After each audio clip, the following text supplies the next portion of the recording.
Hyvää huomenta ja tervetuloa suoraan Ykkösaamun lähetyksen seuraan. Huomenna on presidentinvaalien ensimmäinen varsinainen äänestyspäivä. Hyvää huomenta ja tervetuloa Ykkösaamuun Turun yliopiston eduskuntatutkimuksen keskuksen johtaja Markku Jokisipilä. Hyvää huomenta ja kiitoksia. Viimeiset isot ja pienet vaalitentit ovat viimeisetkin ohi tänään. Minkälainen vaalikamppailu näissä vaaleissa on nähty? No, meillä paljon puhutaan siitä, että näissä yhteiskunnallisissa debateissa esiintyminen on aika kärkeväksi mennyt ja ikävästikin puhutaan, niin täytyy näitä 9 ehdokasta kiittää siitä, että he ovat mallikelpoisen suorituksen antaneet siitä, että minkälaista on tällainen sivistynyt eri mieltä oleminen ja minkälaista loaheittoa en ole ehdokkaiden kesken havainnut ja hyvin rakentavalla tavalla sitten näitä eroja näissä linjoissa on tuotu esiin ja jonkun verran on sitten ollut tällaista kritiikkiä muita ehdokkaita kohtaan, mutta se on esitetty hyvin sivistyneellä tavalla. Oikeastaan voi sanoa näin, että skandaalit ovat puuttuneet ja sellaista likaista kampanjointia, joka joskus Amerikasta ehkä hiukan rantautui tännekin, niin ei oikeastaan ole nähty. Miksi ei? No tehdään tähän sellainen varaus tähän havaintoon, että meillä on tietysti tämä ehdokkaiden välinen keskustelu on se, joka muodostaa pääosan tuosta kampanjasta, mutta sitten meillähän on jo, voi sanoa, kuukausikaupalla tuolla sosiaalisen median puolella vellonut sitten eri ehdokkaiden kannattajien välinen debatti, niin siellä sitten kuva on ehkä vähän toisenlainen niin kuin nousee, mutta se taitaa olla sellainen nykyajan tilanne se, että sosiaalisessa mediassa niin yhteiskunnallisista asioista voimakkaasti tuntevat ihmiset paljon keskustelevat keskenään ja siellä ehkä sitten on tällaista negatiivista kampanjointia aika paljonkin, että ihmiset tuntuvat omistavan aika paljonkin aikaa siihen, että osoitetaan vikoja niissä kilpailevissa ehdokkaissa ja se valitettavasti ei sitten aina ehkä pysy ihan asiallisena se debatti, mitä siellä käydään. No, miten te luonnehtisitte tätä somessa käytyä ehkä kansalaisten välistä kampanjointia jollakin adjektiivilla?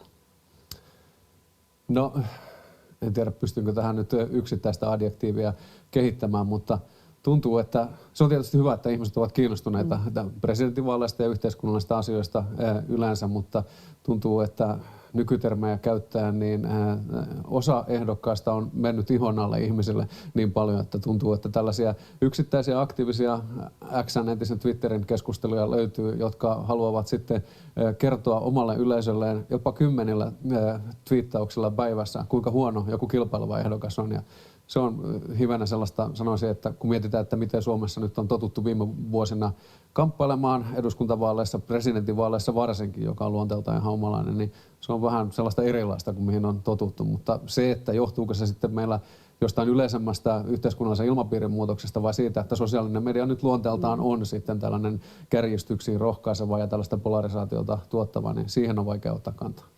Ennakkoäänestys oli tällä kertaa vilkkaampaa kuin aiemmin. 44% äänioikeutetusta on jo äänestänyt. Miksi noin suuri osa äänestäjistä on ollut varma ehdokkaastaan jo ennen kuin kampanjat varsinaisesti on loppuhuipentuneet? Tässä varmaan tapahtuu 2 sellaista samanaikaista trendiä, että jos katsotaan tämän vuosituhannen vaaleja, niin jatkuvasti aina vaalilta yhä suurempi osa ihmisistä on käyttänyt tuota omaa äänioikeuttaan ennakkoon äänestämällä. Se on varmasti tapahtunut myös nyt, mutta sitten jos me ajattelemme tätä ehdokasjoukkoa, niin siellä on useampia sellaisia ehdokkaita, jolla on selkeä oma vakiintunut kannattajaryhmänsä, jolla se oma ehdokas on oikeastaan ainoa vaihtoehto, mitä voi äänestää. Ja tällä tavalla ajattelevat ihmiset sitten turvallisin mieli voivat käydä vaikka ensimmäisenä ennakkoäänestyspäivänä sen oman lappunsa jättämässä, koska ovat varmoja siitä, että ei se oma mielipide siitä yhtään mihinkään muutu. Kampanjoidaan tai ei, mutta onko tässä siis tapahtunut tämmöinen niin kuin poliittisen kulttuurin ihan pysyväkin muutos, että se ennakkoäänestys on se tapa, jota nykyään halutaan käyttää? Kyllä, tässä on menty sitten jo sen kynnyksen yli, että puolet ihmisistä on äänestänyt ennakkoon ja joskushan meillä oli, tai vuosikymmenet oli tilanne se, että vaalipäivään liittyy monenlaisia sosiaalisia rituaaleja ja se oli sellainen vähän niin kuin joku joulu tai juhannus, tällainen juhlapyhä, jossa sitten oli tapana toimia tietyllä tavalla ja käytiin vaalikahveilla ja sitten yhdessä lähipiirin perheen kanssa käytiin tuota omaa äänioikeutta käyttämässä. Niin tuntuu, että tämä on tällaista väistyvää kulttuuria. Toki se edelleen tämä vaalipäivä on tärkeä monille ihmisille. Yleisö haluaa tietää, että kuinka mahdollisena pidätte sitä, että tässä vielä viime metreillä, kun näin moni on jo äänestänyt, niin voisi tulla suuriakin muutoksia siihen, miltä tilanne nyt näyttää? No ainahan kaikki on mahdollista kilpailussa. Se täytyy muistaa, että tulosta emme tiedä ennen kuin äänet on laskettu ja tulos sitten virallisesti julistettu, mutta kyllä tietysti on niinkin, että jos me nyt mietimme näitä viimeisimpiä presidentinvaalisyklejä ja sitten näitä mielipidetiedusteluja, niin ihan hirvittävän isoja muutoksia, sanotaan tällaisia useampien prosenttiyksikköjen hyppäyksiä ylöspäin tai alaspäin, niin ei ole totuttu näkemään. Mutta sitten presidentinvaalit järjestetään niin harvoin, ne ovat aina aika lailla ainutkertainen tapahtuma. Se kulloinkin kisassa mukana oleva ehdokasjoukko on erilainen vaalista toiseen ja kilpailutilanteet ovat erilaisia. Maailmantilanne on erilainen, mikä nyt varsinkin on sellainen asia, mikä saattaa hyvinkin paljon vaikuttaa. Niin tällaista, sanotaan, että historialla on tällaista vähän rajoitettua ennustevoimaa ehkä sitten tällaisessa tapauksessa. No kun ajatellaan sitä, että presidentti on ulko- ja turvallisuuspoliittinen päättäjä Suomessa, siellä ovat hänen valtaoikeutensa, niin nyt tämä ehdokasjoukko on niistä asioista aika samanmielistä. Niin millä perusteella äänestyspäätös lopulta sitten mahtaa syntyä, kun tästä ytimestä näyttää vallitsevan jotakuinkin yksimielisyys? Tämä on aivan oikea havainto, että mehän olemme tämmöistä suorastaan liikuttavan ulko- ja turvallisuuspoliittisen yksimielisyyden aikaa eläneet siitä Venäjän Ukrainaan suuntautuneen hyökkäyksen alusta saakka. Ja tuo eduskunnan NATO-päätöshän oli tällaisena ulko- ja turvallisuuspoliittisena linjaratkaisuna yksi eduskunnan historian yksimielisimmistä päätöksistä.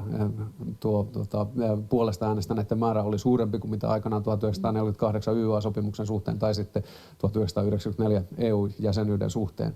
Ja nyt esimerkiksi sitten Venäjän poliittiset linjaukset, joissa joskus vanhaan aikaan oli löydettävissä niin kuin huomattaviakin eroja eri poliittisten ryhmien edustajien välillä, niin nehän ovat pakkautuneet nyt hyvin tiiviiksi nipuksi. Mutta kyllä siellä sitten, kun mennään tällaisten vähän nyansoidumpien asioiden tasalla, niin löytyy näitä eroja. Tässä yksi kysymys, mikä oli mielenkiintoinen, mikä esitettiin osassa tenttejä, oli se, että voidaanko esimerkiksi Vladimir Putinin kanssa keskustella rauhasta, jos sellainen tilanne tulee. Ja siinä tuli jonkun verran hajontaa. Sitten sellainen, mitä itse ehkä olisin kaivannut vähän enemmän ja syvemmälti, niin on tuo keskustelu siitä, että minkälainen tämä Suomen NATO-jäsenyysprofiili tulee olemaan ja mihin kaikkeen me olemme sitten valmiit puolustusliiton jäseninä osallistumaan.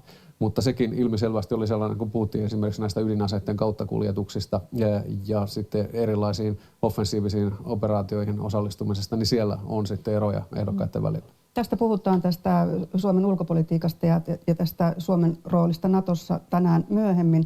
Mutta vielä yksi kysymys ennen kuin mennään tähän Gallup-tilanteeseen. Niin minkälainen vaikutus teidän mielestänne näillä ehdokkaiden aikaisemmilla Venäjä-poliittisilla kannanotoilla tai päätöksillä on siihen, mitä heistä nyt ajatellaan? Kun niitä päätöksiä on tehty aikana, jolloin emme olleet NATO-jäseniä ja meitä ohjasi ulkopolitiikassa ehkä eniten suhde Venäjään. Uskon, että se on yksi merkittävimpiä näitä yksittäisiä asioita ja näitähän on kiitettävästi ehdokkailta myös sitten penätty näitä perusteluja sille, että minkä takia he aikaisemmin ovat olleet Venäjästä eri mieltä esimerkiksi ydinvoimaratkaisun suhteen tai sitten kaasuputkiratkaisun suhteen tai viisumivapauden suhteen. Ja uskon, että ihmiset ovat kuunnelleet hyvin tarkkaan sitä, että miten nämä ehdokkaat ovat perustelleet nämä silloiset Venäjä-kantansa ja varmasti sitten ovat ainakin olleet kiinnostuneet kuulemaan myös argumentointia siitä, että mitä he mahdollisesti ovat oppineet siitä ja ikään kuin sitten varautuneet sellaisen tai oppineet suhtautumaan kriittisesti siihen omaan havainnointinsa nykypäivässä, että voiko olla mahdollisesti jotain samanlaisia tällaisia sokeita pisteitä kuin mitä Venäjä oli, varsinkin Krimin miehityksen jälkeen. Mistä suunnasta sokeita pisteitä voisi löytyä? No tässä ilmiselvästi tulee Kiina ensimmäisenä mieleen, eli tällaisena uhka on, sanotaan tässä tilanteessa voimakas sana, mutta kuitenkin sellaisena asiana, johon pitää kiinnittää huomiota, niin sanoisin, että Kiina on paljon suurempi haaste kuin mitä Venäjä on. Että Venäjä taloutena on tällainen luonnonvara, raaka-ainetalous ja sen mahdollisuudet, taloudelliset ja poliittiset mahdollisuudet vaikuttaa maailmanpolitiikkaan ovat huomattavasti rajallisemmat. Varsinkin nyt totta kai tämän Ukrainan sodan jälkeen kuin mitä Kiinalla on. sitten länsimaiden ja ylipäätään maailman taloudellinen riippuvuus Kiinan tuotannosta, Kiinasta tuodusta mineraaleista on huomattavasti strategisesti suurempaa luokkaa kuin mitä Venäjän suhteen, niin tämä on tärkeä asia, että tästä sitten ehdokkaat ovat tietoisia ja ovat pohtineet omaa suhtautumistaan myös sitten Kiinaan ja sitä, että mihin tulevaisuus tämän asian suhteen tulee sitten menemään. No näistä Venäjä-päätöksistä niin vastuuasemissa ovat olleet Alexander Stubb ja Olli Rehn päättäjinä. Jussi Halla-aho on vienyt oman puolueensa europarlamentissa venäjämielisten ryhmään ja sitten Pekka Haavisto olisi aikoinaan halunnut näitä puolustusmäärärahoja ajaa alas. Nämä ovat ehkä sellaisia asioita, jotka tulee mieleen tästä suhteesta ikään kuin Venäjään. Mutta mennään nyt eteenpäin, mennään sinne Gallup-tuloksiin. Ja Ylehän julkisti torstaina presidenttiehdokkaiden kannatusmittauksen. Kärjessä on kokoomuksen Alexander Stubb, 27% kannatusta. Toisena Kansanliikkeen ehdokas Pekka Haavisto, 23%. Kolmantena perussuomalaisten Jussi Halla-aho, 18%. Ja neljäntenä Keskustan ja Kansanliikkeen ehdokas Olli Rehn 14% kannatusta. Eroja siis on, mutta se on kiinnostavaa, mihin suuntaan kunkin ehdokkaan kannatus on liikkumassa. Kokoomuksen Alexander Stubb johtaa siis edelleen, mutta hänen kannatus laski 4 prosenttiyksikköä edellisestä kyselystä. Toisena on edelleen Valitsijayhdistyksen ja Vihreiden tukema Pekka Haavisto. Hänen kannatuksensa on pysynyt ennallaan.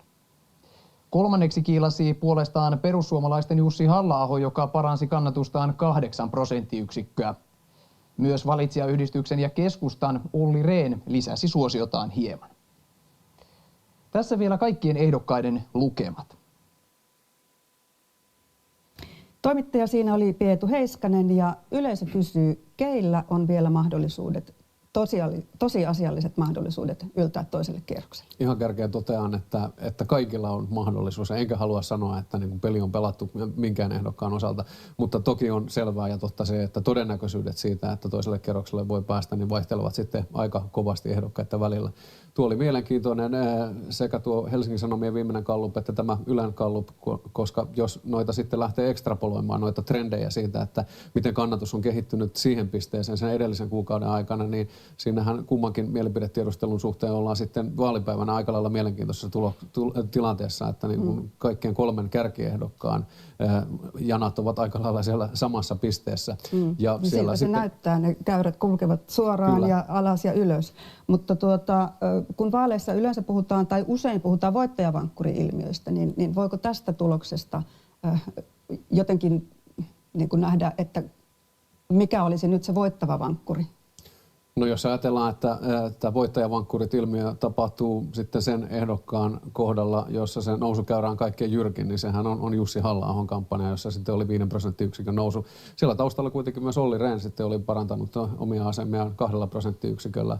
Niin nämä nyt ainakin ovat sellaisia mahdollisia suuntia, missä sitten tällaista positiivista värinää saattaa tuon kampanjan ympärillä tässä loppumetreillä syntyä. Stubb johtaa, mutta kannatus on laskussa. Miksi se näin on, että kampanja ei lennä kuten ennen, kun häntä pidetään sellaisena vähän niin kuin kampanjaeläimenä jopa? No tämähän on ollut meillä useimmissa viime vaaleissa, eduskuntavaaleissa ja kuntavaaleissakin se trendi, että siellä matkan varrella vaalipäivien välissä vaalikauden aikana niin erot saattavat olla hyvinkin isoja, mutta sitten mielenkiintoisella tavalla, kun vaalipäivä lähestyy, niin ne kilpailuasetelmat alkavat tasoittua, että siinä on jotain tällaista, sanotaan ihmisten aktivoitumiseen liittyvää ja heräämiseen liittyvää, että sitten kun se vaalipäivä lähestyy ja ihmiset alkavat miettiä, että aivan niin kuin tosissaan ja vakavammalta pohjalta sitä, niin sillä on tällaista kilpailuasetelmaa tasoittavaa vaikutusta ilmiselvästi. Minkälainen poliittinen päättäjä Alexander Stubb on? No, jos ajatellaan tällaisella CV-logiikalla, niin hänhän on yksi ansioituneimpia ihmisiä, kuka koskaan Suomessa on presidentinvaaleissa ollut ehdolla.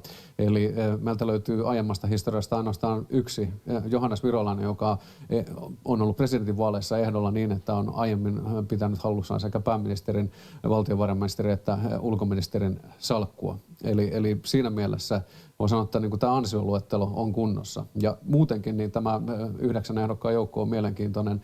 Että jos tämmöisen vertauksen heittää, mitä tietysti, mikä on anakronistinen sinällään myönnä, mutta esimerkiksi Sauli Niinistön ansioluettelo 2012 vuonna, kun hänet ensimmäisen kerran valittiin, niin näissä ulko- ja turvallisuuspoliittisissa ansioissa niin on selkeästi kapeampi kuin monella useammalla näistä ehdokkaista. No, muutama sana ehdokas Pekka Haavistosta, joka on valitsijayhdistyksen ehdokas. Hänellä toki on vihreiden tuki takanaan. Ei muutoksia kannatuksessa joulukuusta, mutta tarvitaan lisää ääniä, jotta varmasti hän olisi toisella kierroksella. Mistä Haavisto niitä voisi saada? No Haaviston isoin haaste on se, että hänellä aika pitkälti on hyvällä prosentilla tuon punavihreän äänestäjäblokin kannatus takanaan. Ja se, jos hän aikoo sitten varsinkin toisella kierroksella pärjätä, niin tarkoittaa sitä, että hänen on pystyttävä kurottamaan sinne porvarillisten äänestäjien suuntaan. Ja ehkä sitten vähän painotettava eri tavalla niitä teemoja.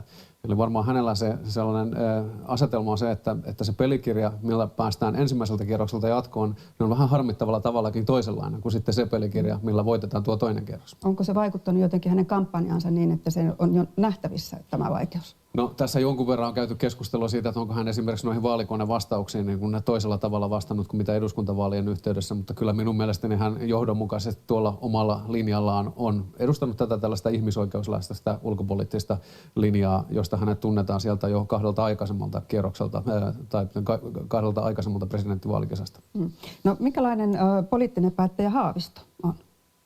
No Haavisto, hänellä on tuoretta, mitä relevanteita kokemusta ulkopolitiikan hoidosta, koska hän oli 4 vuotta ulkoministerinä. Ylipäätään hänellä on ollut monenlaisia erilaisia kansainvälisiä tehtäviä, pitkä kiinnostuneisuus kansainvälisistä asioista, hyvät kansainväliset kontaktiverkostot. Myös yksi näistä ehdokkaista, niin kuin sanoin, että meillä on monta hyvää ehdokasta, niin hän on hyvä esimerkki siitä, että niin kuin, korkeatasoisia ja ulko- ja turvallisuuspoliittisesti ansioituneita ehdokkaita on nyt useampia, mistä pääsevät äänestäjät valitsemaan. No, kolmantena on Jussi Halla-aho ja hän on lisännyt kannatustaan paljon joulukuun kyselyn jälkeen 8 prosenttiyksikköä. Hänkin tarvitsee tietysti lisää äänestäjiä toiselle kierrokselle päästäkseen ja heitä pitäisi löytyä muualta kuin perussuomalaisten tukijoista. Mistä Halla-aholle äänestäjiä löytyisi? No Halla-aho on valinnut tähän kampanjansa toisenlaisen lähestymistavan. Hän ei ole suinkaan pyrkinyt puhuttelemaan edes kaikkia äänestäjiä ja tietää hyvin sen, että osa hänen mielipiteistään on sellaisia, että enemmistö ihmisistä ei niitä allekirjoita. Ennen kaikkea hän on pyrkinyt mobilisoimaan sen noin 20% osan äänestäjistä, joille perussuomalaisten äänestäminen eduskuntavaaleissa on mahdollista.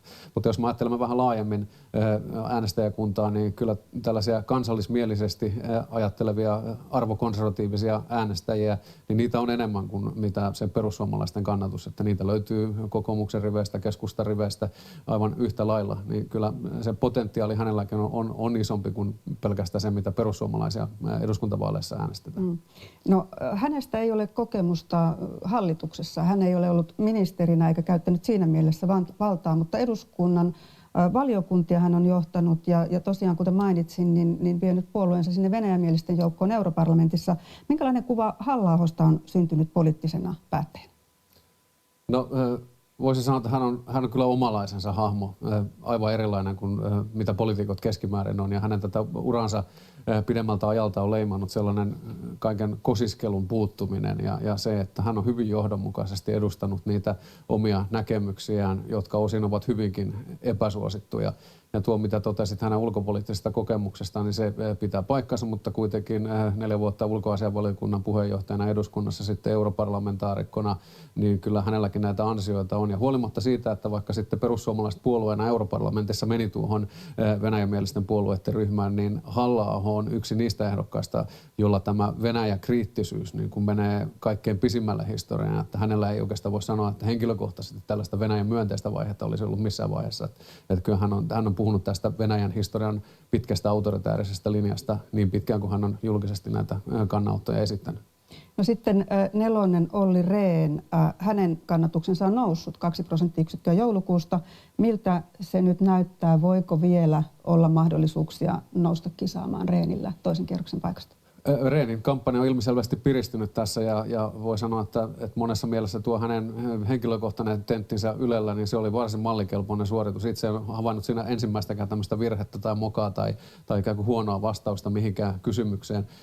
Mutta se saattaa olla sitten sellainen kompastuskivi, että se on ollut varovainen se kampanja. Että jos tässä nyt vähän leikillisesti sallitaan kuvattava, niin jos tämä olisi kilpailu siitä, että kuka imitoi Sauli Niinistöä kaikkein parhaiten, niin Olli Rehn olisi varmaan saanut siitä pisteet. Mutta sitten kun ei vielä ole kuitenkaan presidentti, nyt pitäisi olla pyrkimässä, niin voi olla, että tällaista innostavaa tarttumapintaa sitten niin kuin ehkä luonteeseen liittyvistä, ulostuloon liittyvistä, puhetyyliin liittyvistä asioista, niin hän siinä on sitten ehkä altavastajana joihinkin muihin ehdokkaisiin nähden. Mutta hänkin haluaa sanoa, että hänkin niin äärimmäisen kovalla ansioluettelolla varustettu ja hyvä kandidaatti. Niin, sellaisia meillä on todella tässä neljän kärjessä useita. Taktisesta äänestämisestä on puhuttu näissä vaaleissa jonkin verran myös vähän negatiiviseen sävyyn. Ikään kuin taktinen äänestäminen olisi jotenkin epäilyttävää tai jotenkin huonompaa äänestämistä kuin joku muu äänestäminen. Mitä sillä oikein tarkoitetaan? Eikö kaikki äänestäminen ole tietyllä tavalla taktista? Niin mitään tällaista oppikirjaahan siihen ei ole, että minkä argumenttien tai minkä pohdintojen nojalla ihmisen se oma äänestyspäätöksensä tulee tehdä. Taktinen äänestäminen on aivan yhtä hyvä kuin vaikka sitten tällainen niin kuin ideologisesta pohdinnasta lähtevä päätös ja ylipäätään sitten niin kuin se on ehkä semmoista vähän metafyysistä, että lähteä pohtia sitä, että miten yksittäiset ihmiset tämän äänestyspäätöksensä tekevät. Se on totta, että tästä on paljon puhuttu. Itse olen vähän ollut vastahakoinen tästä puhumaan, koska katson, että meillä on tässä 9 aidosti erilaisen ehdokkaan kisaa ja olisi vähän niin kuin märkä rätti sitten niiden satojen ihmisten kasvoilla, jotka näitä kampanjoita ovat tehneet, koska näillä vähemmänkin kannatusta nyt mielipidetiedusteluilla nauttivilla kandidaateilla, niin kyllä heilläkin on kymmeniä tuhansia ihmisiä, joille nimenomaan he ovat se ykkösehdokas siellä. Niin tässä mielessä haluan painottaa sitä, että kisa jatkuu niin kauan, kunnes äänet on laskettu. Ja vaikka kaikilla ei enää ehkä ihan tosiasiallisia mahdollisuuksia ole presidentiksi, niin on muita syitä olla ehdolla. Esimerkiksi puolueelle näkyvyyttä ja poliittisten kantojen esiin tuominen ja ylipäätään ehdokkuus on aikamoinen esterata, niin demokratian kannalta on hienoa, että siellä on ehdokkaita mukana. No käydään muutamalla sanalla näitä tämän 4 kärjen takana tulevia, niin siellä on menossa kisa vasemmiston ykköspaikasta. Li Andersson, Jutta Urpilainen. Anderssonilla 7% kannatusta tässä mittauksessa ja Urpilaisella 5%. Miten Urpilaiselle näin kävi, kun jossain vaiheessa ajateltiin, että hän saattaisi olla jopa haastamassa ihan näitä kärkiehdokkaita ja pyrkimässä kolkuttelemassa toisen kierroksen paikkaa? No tässä ilmiselvästi ajat ovat muuttuneet. Meillähän oli 30 vuoden ajan oli sosiaalidemokraatti taustainen presidentti, mutta nyt sellainen huomioarvoinen tosiasia on se, että Tarja Halosen kauden jälkeen vasemmistopuolueiden paras noteraus presidentinvaaleissa on Paavo Lipposen 5. sija 2012 vaaleista ja noin muistaakseni 200 000 ääntä. Eli tämä on muuttunut vaikeaksi vaaliksi sosiaalidemokraateille. Vasemmistoliitolle se sitä tietysti on ollut aina, koska puolue on pienempi. Ja sitten on paljon keskusteltu siitä, että oliko Urpilaisen lähtökampanjaan liian myöhäinen, kun se alku tapahtui joulukuun alussa, mutta täytyy sanoa, että kyllä tämä kova kilpailutilanne näkyy siinäkin, että hän tulee kuitenkin painavan EU-komissaarisalkun haltijana tähän kisaan ja on ollut poliitikkona sellainen lasikattojen särki ja ensimmäinen naispuolinen valtiovarainministeri, mutta kilpailutilanne on aika kova, että hänellä on siellä niin lähikilpakumppaneina Pekka Haavisto ja Li Andersson ja se ei ole ihan helppo kilpailuasetelma sekään. No ei ole. No, ehdokas Mika Aaltola ansaitsee muutaman sanan. Hänen kannatuksensa on nyt 3%. Hän on ainoa kokonaan ilman puoluetausta oleva ehdokas. Mitä Aaltolan ehdokkuus toi esiin tai näkyviin suomalaisesta presidentinvaalijärjestelmästä?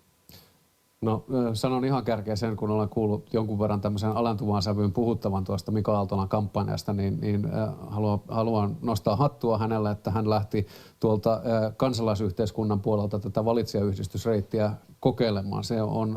Se on kivinen tie, sen tiesin etukäteen jo, koska sitten siellä on vastassa ehdokkaita, joilla on takanaan tämä puolueorganisaatioiden laaja kampanjakoneisto ja osaaminen siihen. Ja tietysti sitten, kun puhutaan budjeteista, niin 10 kertaa, ehkä 20 kertaakin enemmän rahaa käytössään, niin se on kunnioitettava, että Mika Aaltola halusi lähteä tätä omaa vaihtoehtoaan tähän tuomaan, mutta sitten me on kuitenkin tässä poliittisessa kilpailussa on tietyt sellaiset tosiasiat, joiden kiertäminen ja ohipääseminen niin on vaikeaa.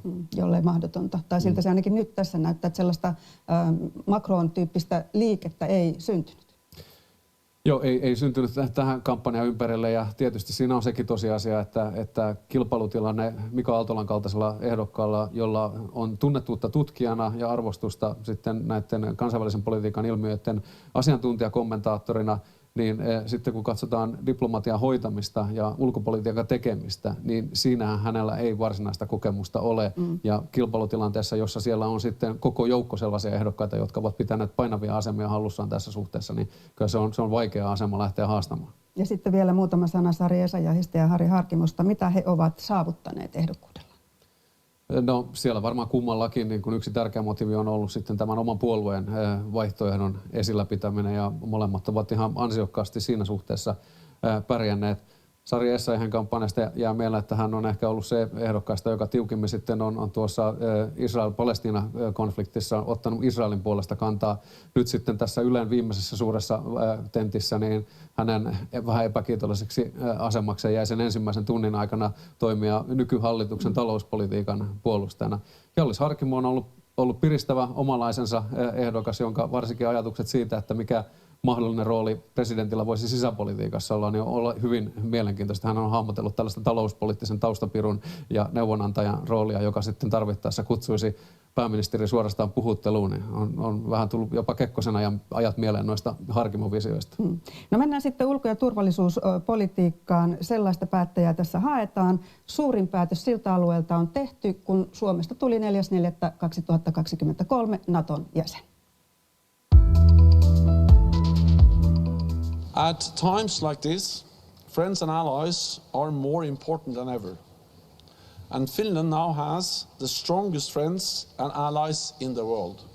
It is a great day for Finland, and I want to see that it is an important day for NATO too. Security and stability are those elements which we feel very strongly.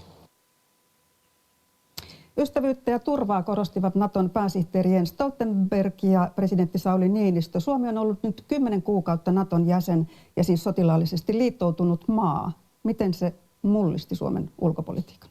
Ei tämän muutoksen suuruutta voi ylikorostaa. Me olimme 78 vuoden ajan sieltä syksystä 1944 alkaen, niin olimme sotilaallisesti liittoutumaton maa. Tämä on toisen maailmansodan jälkeisellä kaudella kolmas tämmöinen korkean tason ulko- ja turvallisuuspoliittinen linjaratkaisu. YYA-sopimuksen solmiminen oli ensimmäinen, EU-jäsenyys oli toinen ja tämä on nyt kolmas.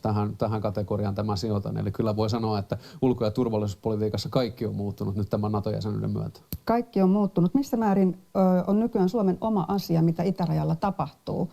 Tämä on yleisökysymys. No se ei ole enää Suomen oma asia, koska se ei ole enää pelkästään Venäjän ja Suomen välinen raja, vaan se on myös Venäjän ja puolustusliitto Naton välinen raja.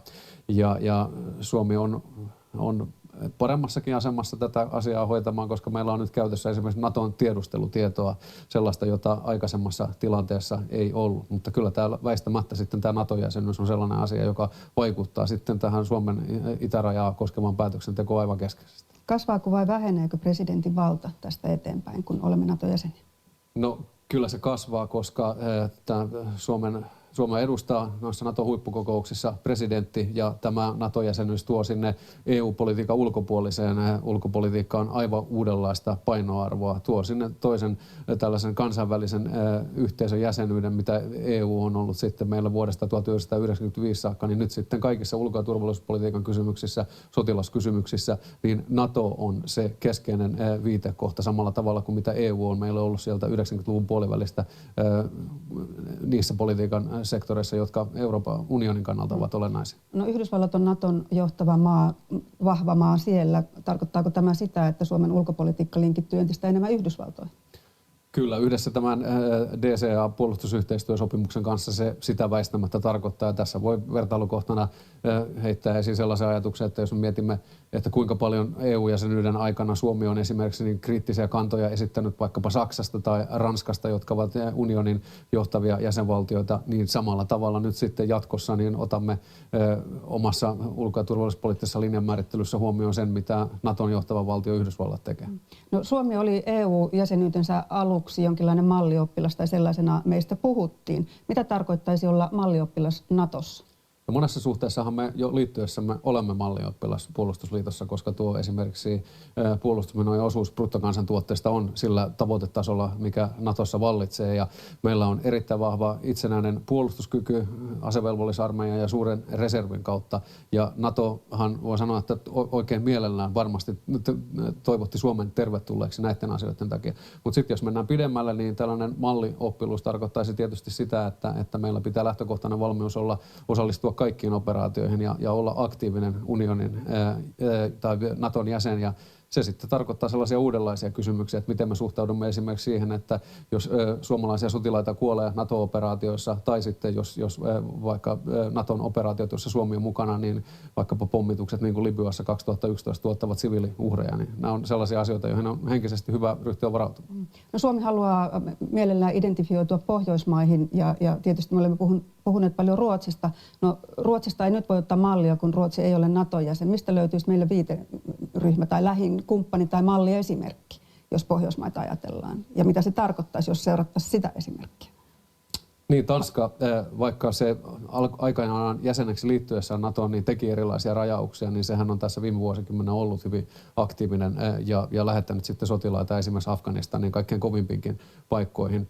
Sitten Viro ehkä toinen tällainen, jolle sotilasliiton jäsenyys oli merkittävä ulkopoliittinen askel ja merkittävä osoitus sitten sieltä NATO-suunnasta, että Viron puolustaminen otetaan vakavasti ja Viro kuuluu länteen, niin katsoisin, että tässä ehkä tämä Itämeren piiri, Pohjoismaat ja Baltian maat, kumpikin suunta on sellaisia Suomen kannalta olennaisia ja niitä lähimpiä yhteistyökumppaneita sitten tämän laajemman NATO-kehyksen sisällä. No, nyt näyttää siltä, että NATO-huippukokoukseen lähtee presidentti. Näin Niinistö on mallia näyttänyt. Ja jos ajatellaan sitten tilannetta, jossa se Suomen ulkopoliittinen linja määritellään, se tapahtuu TP-UTVassa, joka on siis presidentin ja keskeisten ulkopolitiikkaan vaikuttavien ministereiden yhteinen ryhmä. No, jos siellä nyt päädytään jonkinlaiseen ratkaisuun ja sitten presidentti lähtee NATO-kokoukseen Suomen kantaa viemään, jos tämän mandaatin rajat alkaa paukkua, ritistä tai ratista siellä kokouksessa, tuleekin jotakin yllättävää, kenelle presidentti soittaa? No, ensin täytyy sanoa tietysti se, että jo mennessään tuonne NATO-huippukokoukseen, niin presidentti on riippuvainen tietysti valtioneuvoston valmistelusta, ulkoministeriön, puolustusministeriön virkamiesvalmistelusta, koska presidentillä ei tällaista omaa valmistelukoneistoa ole. Mutta TP-UTVAn merkitys tässä, painoarvo tulee kasvamaan, se on ollut merkittävä jo tähän saakka ja sitten siellä koordinoidaan sitten yhteen tämä ulkopoliittinen linja, koska meillä on siellä kaksi toimijaa, pääministeri, jonka peukaloalla on Euroopan unionin tai EU-politiikka ja siellä Euroopan unionin yhteinen ulko- ja turvallisuuspolitiikka ja sitten presidentti, jonka vastuulla ovat sitten nämä NATOon liittyvät asiat, sotilasasiat puolustusvoimien ylipäällikkönä. Mutta se täytyy sanoa, että Suomessahan niin tätä ulko- ja turvallisuuspolitiikkaa on leimannut tämmöinen aika lailla vahva konsensuspyrkimys ja sitten niin kuin ainakin toistaiseksi myös helppous löytää näitä yhteisiä kantoja. Eli eduskuntaa ei tähän tarvita? No, tästä valtiosääntöoppineiden keskuudessa on jonkun verran keskusteltu ja perustuslakivaliokunta, kun antoi lausunnon Suomen NATO-jäsenyydestä, niin totesi, että on hyvä varmistua siitä, että tämä parlamentaarinen kontrolli ulottuu myös sinne Suomen NATO-suhteiden puolelle, koska presidenttihän toisin kuin hallituspresidentin ei tarvitse nauttia eduskunnan luottamusta, mutta puhutaan tällaista parlamentaarisesta vastuukatteesta, joka sitten ennen kaikkea TP-UTVAn kautta niin kuin kanavoituu myös sitten sinne, mitä presidentti tekee. No, nyt tämä ehdokas katras on hyvin konsensusoloinen, mitä tulee ulko- ja turvallisuuspolitiikkaan nyt vaalikampanjan aikana. Uskotteko te, että konsensusperinne jatkuu, kun päästään kampanjasta eroon ja aletaan tehdä politiikkaa, sitten kun presidentti on päättämässä? Kyllä uskon, koska se on näitä sitten sanotaan tuolta sieltä syksystä 1944 eteenpäin, niin suomalaista ulko- ja turvallisuuspolitiikkaa vahvimmin leimanneita tekijöitä se, että meidän itse ymmärryksemme tässä on lähtenyt siitä, että Suomi on näissä maailmanpoliittisissa peleissä kuitenkin viime kädessä pieni toimija ja meidän oma etumme ja intressimme lähtee siitä, että meidän ei kannata sisäiseen riitelyyn käyttää paukkuja, jos aiomme olla toimintakykyinen kansainvälisessä ympäristössä. Ja uskon, että tämä on se sellainen perusymmärrys, jonka se henkilö, kuka tahansa hän sitten onkin, kuka seuraavaksi tasavallan presidentiksi valitaan, niin kyllä jakaa ja ymmärtää hyvin syvällisesti. Eli se perusta säilyy. Puhutaan sitten arvoista. Nyt ollaan siinä tilanteessa, että 4 kärjessä on 3 melko tiukan talouspolitiikan kannattajaa. Mitä se kertoo tällä hetkellä äänestäjien arvoista? No meillähän on tapahtunut tällainen siirtymä, jos mietitään vaikkapa eduskuntavaalien tuloksia, niin oikealle sinne porvarillisempaan ajattelutapaan ja ainoastaan kerran aikaisemmin vasemmistopuolueiden yhteenlaskettu kannatus on ollut niin alhaisella tasolla kuin se on tällä hetkellä. Niin tavallaan suhteessa tähän isompaan arvomuutokseen yhteiskunnassa, niin se on ihan looginen seuraus se, että meillä on nyt sitten oikeistohallitus. Ensimmäistä kertaa maan historiassa sellainen hallitus, jossa kaikkein keskemmälläkin oleva ryhmä on keskustapuolueesta oikealle. Ja ehkä tämä yleinen arvomaailman muutos nyt näyttäytyy siinäkin, että nyt näyttäisi siltä, että olisi yllätys, jos siellä toisella kierroksella olisi vasemmistopuolueiden edustaja. Tarkoittaako tämä sitä, että siellä mahdollisesti teidän arvionne mukaan ovat Stubb ja Halla-aho? No mihin laskette Haaviston? Niin, se, että mihin vihreät pitää sijoittaa tällainen kuin työväenpuolue, porvarillinen puolue asteikolla, niin se on oma kysymyksensä. Hän itse sanovat, että he eivät ole vasemmalla eikä oikealla eikä keskellä, vaan he ovat edessä. Mutta tämä nyt tietysti 3 kärkiehdokkaan kamppailutilanne vaikuttaa siltä, että niin kuin mikä tahansa 2 yhdistelmä on edelleen mahdollinen. No sitten Niinistöstä sen verran, että hän on pystynyt todella nousemaan koko kansan presidentiksi. Hänellä on valtavat kannatusluvut ollut. Kenellä nykyisistä ehdokkaista on parhaat edellytykset nousta tällaiseksi koko kansan hahmoksi? No en rupea tässä nyt mitään nimeä mainitsemaan tuohon kysymykseen, mutta muistuta siitä tai palauta mieliin 2012, minkälainen toimija Sauli Niinistö oli, kun hänet valittiin, niin silloinhan oli näitä epäileviä ääniä, että onko hänellä riittävä kokemus ulko- ja turvallisuuspolitiikasta, mutta niin vain kävi, että sitten joku, puhutaan hänen ensimmäisen kautensa viimeisestä vuosista, niin hänen suosionsa oli noussut aivan ennennäkemättömiä lukemia ja on siellä pysynyt näihin päiviin saakka. Niin annetaan tälle tehtävän uudelle haltijalle aikaa sitten löytää itsensä ja löytää oma linjansa.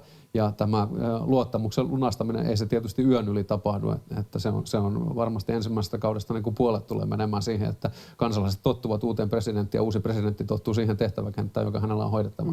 No millaista arvopohjaista politiikkaa presidentti voi käytännössä tehdä? Miten hän toteuttaa tätä arvojohtajuutta?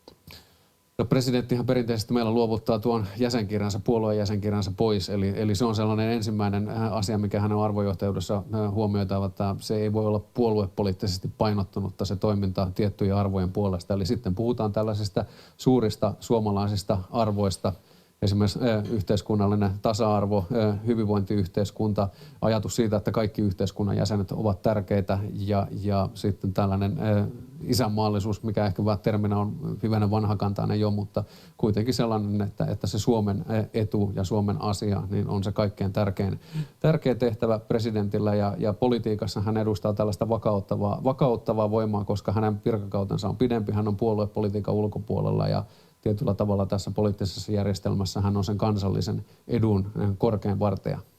No tässä vaiheessa on syytä kiittää haastattelusta Markku Jokisipilä ja sanoa kansalaisille, että menkää ihmeessä huomenna äänestämään, jotka ette vielä ole käyneet. Ja vaalien tulosilta TV1 ja Radio Suomessa Yle Areenassa alkaa sunnuntaina eli huomenna kello 9.30, Ylen vaaliaamu maanantaina TV1 kello 6.20. kello 19.30, taisi vähän oikaista. Ja sitten se vaaliaamu TV1 kello 6.25 ja 9.30 ja Yle Radio 1 vaaliaamu kello 7.10-kello 9. Ja tietysti Ylen vaalisivut ja muun muassa vaalikone löytyvät osoitteesta yle.fi. Nyt kaikille oikein hyvää vaaliviikonloppua.